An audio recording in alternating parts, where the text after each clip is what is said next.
atbildība par to, kā tu esi lietojis savu laiku, to īpašumu, ko viņš tev ir devis, vai tu esi pavairojis vai nē, svētībā pavairojis.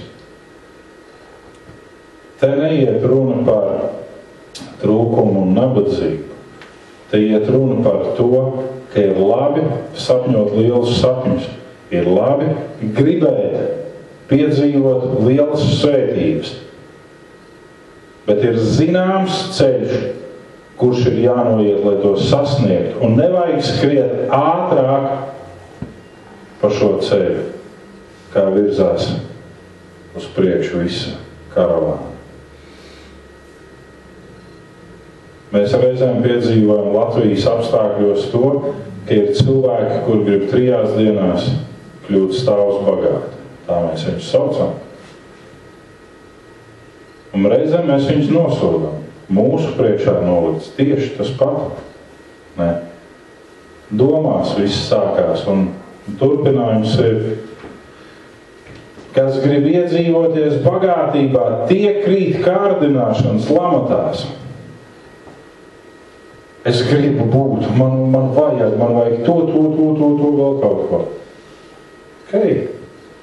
Saprotiet to, ka tai gribēšanai mēdz būt tāda epizodiska pieeja, ka sajūta ir, ka tā ir tā kā muca bez apakšējā vāka. Tu tik dari iekšā un viss krīt ārā. Jo līdz ko tu sasniedz kaut ko vienu, kas tev ir bijis baigais mērķis un baigi patīk un baigi mīļš, tā uzreiz pie ekrāna parādās jau nākamais. Jo izrādās, ka tam, ko tu esi tik ļoti gribējis, tur ir kaut kādi brāķi, kaut kādas problēmas. Nē, forši jau ir, bet davai es gribu vēl kaut ko. Un tad tu visu dzīvi skrien pakaļ. Gluži tā, kā es redzēju reiz vienu tādu video, kur kaķim uzstiprināt uz muguras tādu mazu makšķerīti, pakārta desiņa, un viņš skrien visu laiku pakaļ tai desiņai. Kur tā desiņa ir visu laiku viņam priekšā. Un tā reizēm ir ar tiem mūsu gribas mērķiem mazajiem. Viņi visu laiku ir kaut kas mūsu acu priekšā. Tad es gribu to, un tad es gribu to, un tagad pamēģiniet ar bērni iet rotaļlietu veikalā. Okay. Pēc naudas tiekdamies daži nomaldījušies no ticības un daudzkārt sagādājuši savas sāpes. Un to mēs piedzīvojam ikdienā. Cilvēki brīžam uzvedās tā kā prātā sajukuši. Viņi atrod visādas pestiņus, visādas tantukus, visu kaut ko, kas nopur citus, kas izrok bedri citiem, beigās izrādās, ka tā bedri ir izrakta pašiem. Priekš kam to visu vajag? Priekš kam? Dievs saka, es tavā priekšā nolieku dzīvību un nāvis, svētību un lāstu. Un turpinājumā 5. Mūzes grāmatas tekstā bija runa par to, ka ir sekojoša algdievība. Jums nav nācies piedzīvot cilvēku izteikumus par to, ka jā, mums ir garīgums pamāc, mums vajag vairāk garīgumu, mums vajag kaut ko sasniegt. Ko? Mums vajag kaut kādas aktivitātes, un mums vajag vēl. Un tad, kad tu it kā viņam nesniedz šīs aktivitātes, tad nākamais brīdis ir, kad viņš atrod viltus aktivitātes, kas viņam uz to brīdi liekas kā ļoti svētīga lieta. Un finālā tas viņa aizved algdievībā. Algdievība ir jebkas, kas aizstājās Dievam priekšā un ko tu sāc pielūgt kā Dievu. Jebkas. Ir cilvēki, kuriem Dieva brīnumi ir viņa algas. Viņiem nevajag Dievu, bet viņiem vajag Dieva brīnumus. Un tad, kad evaņģēlists un mācītājs Benī Hins bija Meža parka estrādē, tad pirmais no tekstiem viņš teica, jums nevajag dziedināšanu, jums vajag dziedinātāju. Cilvēki bariem skrien pēc dziedināšanas, man vajag dziedināšanu. Nē, tev vajag vispirms dziedinātāju. Tev vajag to piedzīvot personīgi, kurš ir tevi glābis no visa ļaunā. Un tikai tad būtu normāli saņemt dziedināšanu. Jo pretējā gadījumā tu to pa lētu vīrumu pārdod tuvākajā tirgus pleķī. Savu dziedināšanu. Mums vajag Dieva brīnums, mums vajag piedzīvot, mums vajag redzēt, mums vajag aktivitātes. Ko tas izmainīs tavā dzīvē? Tas izmainīs to, ka tev nevajadzēs Dievu. Ko izmainīs visas tās materiālās svētības, ko Dievs tev grib dot, bez viņa tu noreibsi. Un tev piemetīsies mazuma sindroma sajūta. Algdievība. Dievs mums teica, bet ja tu novērsīsi savu sirdi un neklausīsi, ja tu atkritīsi un zemosies citiem dieviem un kalpos tiem, tu pats izvēlēsies savu lāstu. Cilvēki bieži uztver savu darbu un ikdienas nodarbes kā Dievu, kam viņi pārdod sev visu.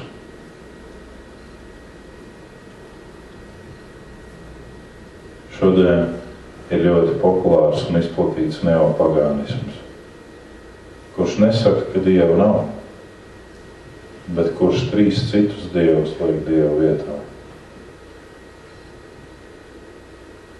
Naudu, vāru un seksu.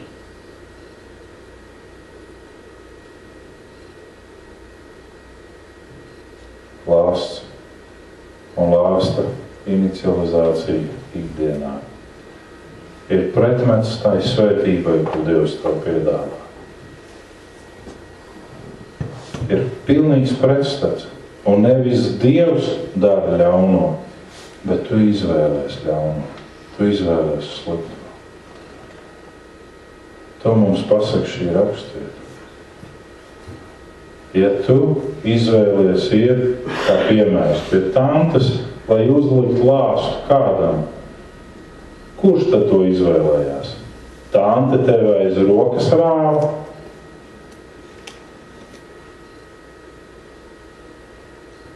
Kas ir, ko jūs klusējat? Kad būs sarunas?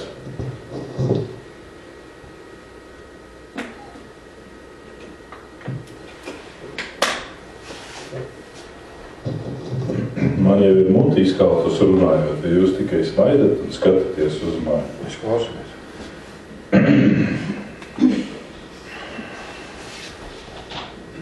Algdievība un pārākā meklējumi mūs aizved pie lāsta. Jocīgi, cik vienkārši cilvēkiem ir nievāt Dievu, bet pēc tam brīnīties, kāpēc pasauli pārvēršas par elli. Jocīgi, ka mēs ticam visam, kas rakstīts avīzēs, bet kritiski apšaubām visu to, kas teikts Bībelē.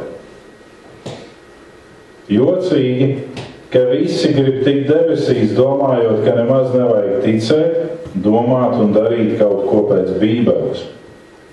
Jocīgi, ka kāds var teikt, es ticu Dievam, bet seko Sātanam, kurš arī starp citu tic Dievam. Jocīgi, ka mēs rīkojamies ātri, lai tiesātu citus, bet nevis, lai taptu paši tiesāti.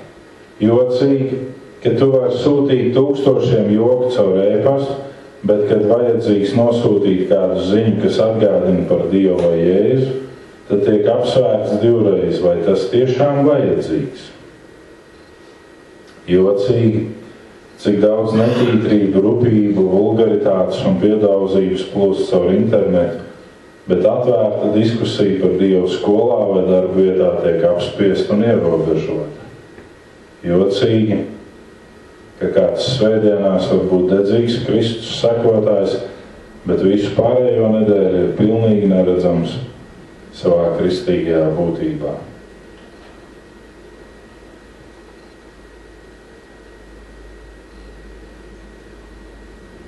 vai ne? Jocīgi. Jocīgi, ka mēs atdalām kristīgo ticību un dzīvi no ikdienas. Un mēģinām šādā veidā saglabāt savu labo reputāciju, kas patiesībā nav ne laba, ne slikta. Viņa ir neitrāla. Jo reputācija par to, ka es esmu kristietis vai nē, būs tikai un vienīgi atkarīgi no maniem tiešajiem darbiem un no manas ikdienas. Vai nu es ar savu darbu pagodināšu Dievu, vai nu es ar savu darbu nicināšu to, ka es esmu viņa bērns. Bet arī savam darbam un savai veiktajai lietai ir savas robežas. Es strādāju ikdienā, bet es nedrīkstu tikt paverdzināts. Ir savas robežas. Visam ir savas robežas. Es vairoju svētību caur to, ko es daru.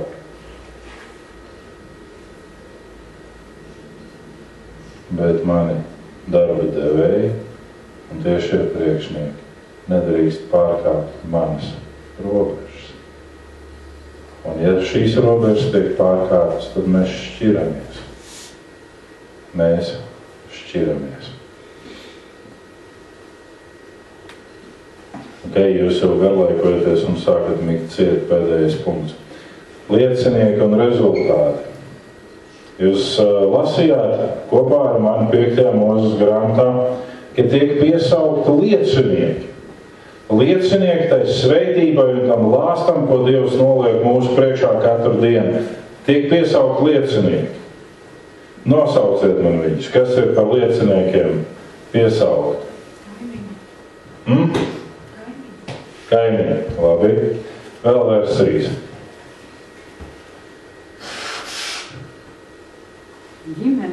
Ģimene. Labi. Vēl liecinieki. Pestītājs. Labi. Tur ir 2 konkrēti liecinieki. Gaidīju no jums, ka būsiet dzirdējuši. Es šodien piesaucu par lieciniekiem debesis un zemi.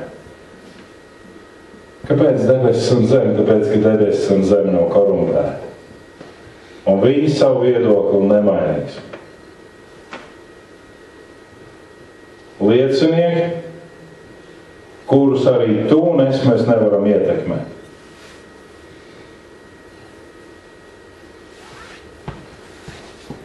Nec zemi, nec debesis. Debesis mūs vēro un zemi mēs mīdam, un viņa dzird mūsu izvēles. Un pēc tam, ja mūsu izvēles ir nesušas nāvi, tad zemē ir jāuzņem šī nāves smaka. 2 liecinieki, kas nekad nemainīs savu viedokli. Debesis un zeme. Mēs reizēm sakam, bet kā man tagad rīkoties? Cilvēkam vēl ļaunu, dara pāri. Atceries, ka pār tevi un viņiem, pār mums ikvienu ir 2 liecinieki, kuri nav piekukuļojami, kuri nav uzpērkami un kuri nemainīs savu viedokli. Tās ir debesis un tā ir zeme. Un bez šiem 2 lieciniekiem ir vēl 3 liecinieki debesīs un 3 liecinieki virs zemes. 1. Jāņa vēstule 5. nodaļa 7. 8. pants, 1. Jāņa 5, 7, 8. Jo 3 liecinātāji ir debesīs. Tēvs, Vārds un Svētais Gars. Un šie 3 ir viens. Tātad Tēvs, Dēls ir Vārds, un halogon grieķu valodā norāda uz vienu konkrētu vārdu, un tas ir vārds Jēzus. Ir 3 liecinātāji debesīs. Tēvs, Dēls un Svētais Gars. Un viņi ir vienoti. Un ir 3 liecinātāji virs zemes. Debesis ir piesaukts par liecinieku par vai pret mani, zeme ir piesaukta. Bet arī starpslānī starp debesīm un zemi ir šie 3, kas ir debesīs, un šie 3, kas ir virs zemes. Un 3 liecinātāji virs zemes - gars, ūdens un asins. Un šie 3 ir viens. Jums ir jautājums par to, par ko tur ir runa? Tad pirmajā ir skaidrs Tēvs, Dēls, Svētais Gars. Otrajā, par ko ir runa? Nezinu. Pēc stundas. Ir runa par Dievu Svēto Garu, kurš ir uz šīs zemes kopš 50. dienas, kad Jēzus tika uzņemts debesīs. Kurš piepilda katru ticīgo, kurš nes liecību par Dievu ikdienā, dara daudz brīnums un visu. Un tad ir 2 neskaidrie lielumi - ūdens un asins. 5. Mūzes grāmata Vecā derība nosaka, ka cilvēka dzīvības gars, jeb dzīvības dvēsma, jeb dzīvība ir viņa asinīs, un asinis ir viņa dvēsele. Un asinis ir tas lielums, kas pazūd no ķermeņa 48 stundu laikā pēc nāves iestāšanās. Viņu nav. Un asinis ir tas lielums, ko Dievs ir aizliedzis lietot uzturā. Mēs šorīt ēdām asins desu. Vispār tā ir putrājuma desa, bet nu labi. Asinis ir liecinieks. Jo tas ir tāds lielums, kurš ir neskaidrs lielums. Un otrs asinis ir tās, kas tika izlietas Golgātā. Kalnā, uz kuru tika pienagots Jēzus krustā. Šo 2 asiņu veids ir liecinieki virs zemes. Un ūdens. Ļoti bieži mēs gribētu šeit redzēt kristīgu faktu, ka cilvēks ūdenī tiek darīts jauns. Bet šeit ir kāds cits ūdens minēts. Un šeit ir tas Dieva brīnums, kas notiek brīdī, kad sieviete kļūst stāvoklī līdz brīdim, kad piedzimst bērns. Viņš 9 mēnešus pavada ūdenī, un viņš caur ūdeni ierodās šai pasaulē. Un šī pasaule ir radīta no ūdens, caur ūdeni. Pirmā pasaule caur ūdeni tika arī iznīcināta Noās plūdu laikā. Un cilvēka ķermenis sastāv apmēram no 75 līdz 80% ūdens. Un ūdens ir visur mums apkārt. Un ūdens ir liecinieks. Dieva gars, ūdens un asins liecina virs zemes. Un debesīs liecina Tēvs, Dēls un Svētais Gars. Un tas interesantais moments priekš manis, es nezinu kā citiem, ir tas, ka Svētais Gars ir gan debesīs, gan virs zemes liecinieks. Un tad, kad mēs sakam to svētību un lāstu, to izvēli, to pareizo un to slikto, mēs jau nevaram saprast, ko izvēlēties, ko nē. Tad tāpēc ir Svētais Gars kā liecinieks gan debesīs, gan virs zemes, lai ar viņa piepildījumu un piepildīt ar viņu mēs prastu izvēlēties, ja saprast, ja zināt, izvēlēties to, kas ir pareizs un to, kas ir par svētību. Tas ir nozīmīgais faktors, kāpēc ticīgiem ir jātop piepildītam ar Svēto Garu. Lai viņš ikdienišķi prastu izvēlēties. Reizēm mēs sakam, bet tas ir grēks, tas ir slikti. Pēc kā tu to spried? Pēc mūsu tradīcijas. Tas, kas ir grēks pēc tavas tradīcijas, nav teikts, ka tas ir grēks Dievu priekšā.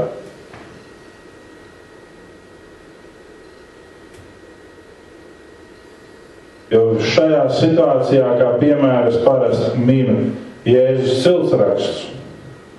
Ja es būtu Dievs, es tādus ciltsrakstus nepieļautu. Jūs kādreiz vakaros, kad nenāk miegs, palasiet Mateja evaņģēlija 1. nodaļu, tur ir Jēzus ciltsraksts, kuros vismaz atrodas 4 personas, kurām pēc manas uztveres tur nevajadzētu būt.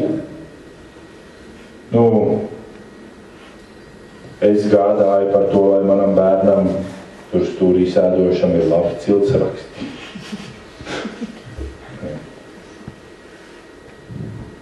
Viņš ir ar visiem papīriem.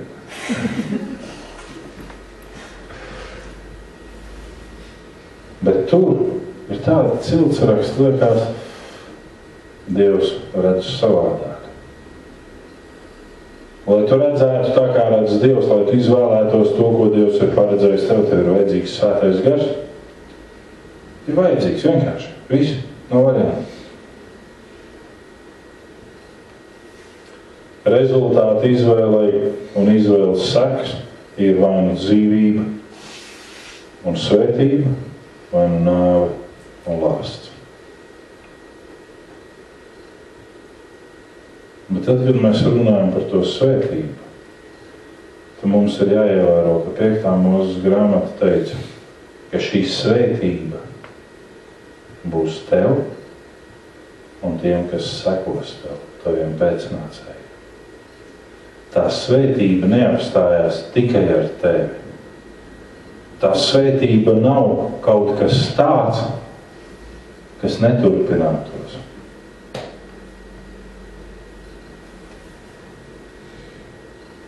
Un te mēs runājam par pilnīgu un visaptvarošu svētību, kas ietver sevī gan garīgo dimensiju, gan fizisko, gan ikdienišķo. Tā svētība turpinās no paaudzes paaudzē. Pieņem to, vai arī noraidi. Ikdienišķi tā svētība. Viņa neapstājās tikai ar un pie tevis. Par lāstu tur turpinājums nav teikts, vai tas lāsts skars arī tavus pēcnācējus. Bet par svētību ir teikts, izvēlies dzīvību, ka paliktu dzīvi gan tu, gan tavu pēcnācēju. Un šeit par svētību runājot, ir runa arī par to, ko mēs runājam pagājušajā svētdienā. Ja tu nerunā ar bērniem par Dievu, tad vēlāk tu runās ar Dievu par bērniem. Tā bija, vai ne? Mēs runājam par to. Svētība, kur tu turpini no paaudzes paaudzē.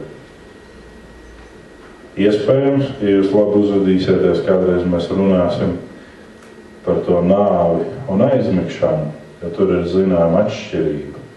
Mēs abus divus šos faktus saucam par nāvi, jo viņiem simptomi ir līdzīgi. Bet vienā gadījumā cilvēks ir miris, un vienā gadījumā viņš ir aizmidzis. Un arī tā ir svētība un lāsts. Jo šeit ir teikts, ka lāsts mūsu dzīvē ienes nāvi, un svētība ienes dzīvību. Un lāsts mūsu dzīvē padara to, ka brīdī, tad, kad mums diagnosticēja, viņš ir miris, tad viņš ir miris. Svētība padara to, ka brīdī, kad daudzi diagnosticē, laikam viņš ir miris. Viņš ir ticībā uz Dievu aizmidzis. Tas viņam nevar būt. Kur tur gvēlas, kur tur mūl? Var būt. Un ir. Pierādījums tam ir tas, uz ko mēs ļoti skeptiski skatāmies.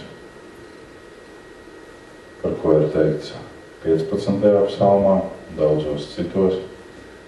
Tu savam svētēm neliksi redzēt satrūdēšanu. Pie tā mēs arī paliekam. Ne tādēļ, lai tos svētos vazātu apkārt pa visu pasaules stikla zārciņos. Un visi blēnst uz viņiem un bučot rokas kājas viņiem. Bučojiet man rokas un kājas, kamēr es esmu dzīvs. Ne tādēļ, Bet tas ir viens no Dieva brīnumiem, kurš atspoguļojās Jēzus nāves brīdī, kad daudz kā padarījās un svētie cēlās augšā. Un ticiet man, tā nebija poltergeistu un spoku filma, kur skelets skraidīja pa Jeruzālemi. Nē. Un arī šeit nav runa par spokiem un poltergeistiem, bet tā ir pēc nāves liecība par to, ko tu esi bijis izvēlējies savā dzīvē. Un vai tu esi aizmirsis ticībā uz Kristu, vai tu esi miris. Lai Dievs svētī katru no jums, vēl mēs lūksim un slavēsim Dievu.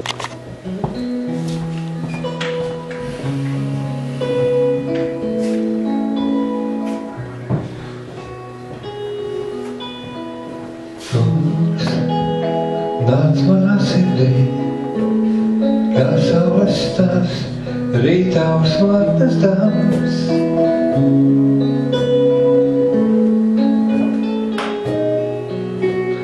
Kungs, tu mani dzirdi, lūpas lai teic, tevi ar prieku tās sveic.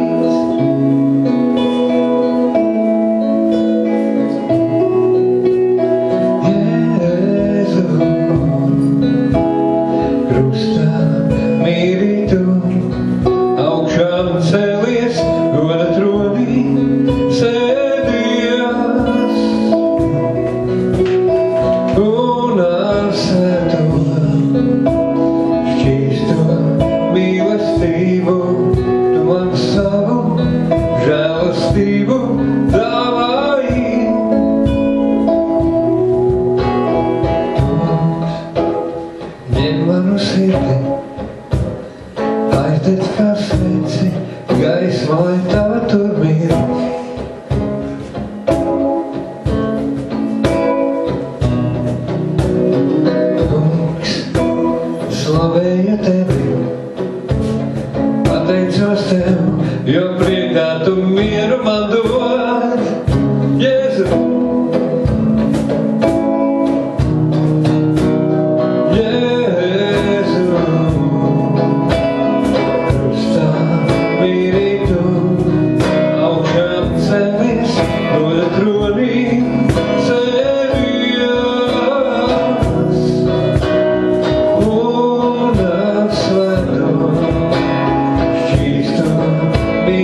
mīlestībā nāca Jēzu tu, lai par mani sevi atdotu. Manā sirdī grēku izdvestu, lai es tīrs tu Jēzu atzītu. Krustā, kungs, tevi cēlu piesistu, klusi kapā guldīja mirušu.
Taču tu augšām cēlies uzvarā, sēdies tronī godībā, Jēzu.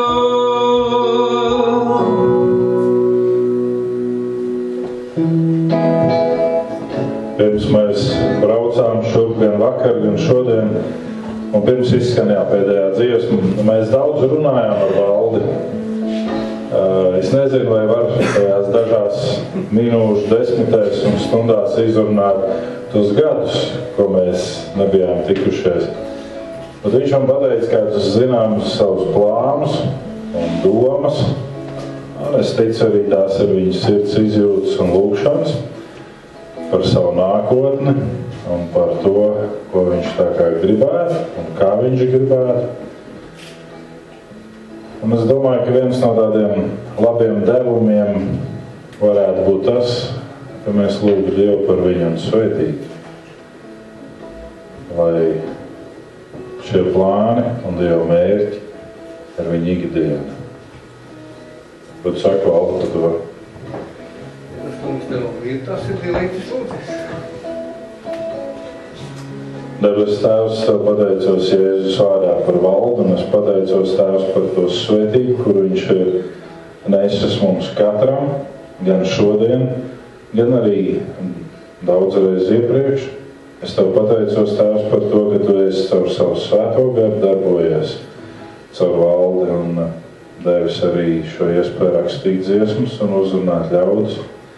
Es Tev pateicos, Tēvs, par to, ko viņš var darīt Pāvila draudzē, un es lūdzu, Tēvs, lai Tavs spēks valda nespēkā, varens var parādīties, lai viņš var visur un vienmēr būt liecība Tavai godībai, tam, ka Tu esi augšām celts spēkā un uzvarā, tam, ka arī viņa dzīvē Tu esi manifestējis ar uzvaru līdz par šim un vēl nākotnē. Svētīdams svētī Valdim un Intai dzīvi, svētī viņu gaitas, svētī kalpošanu, ikdienišķi klāj viņiem galda, pat tur, kur šķiet nav reāli, lai Tava svētība ir viņa karoks. Āmen.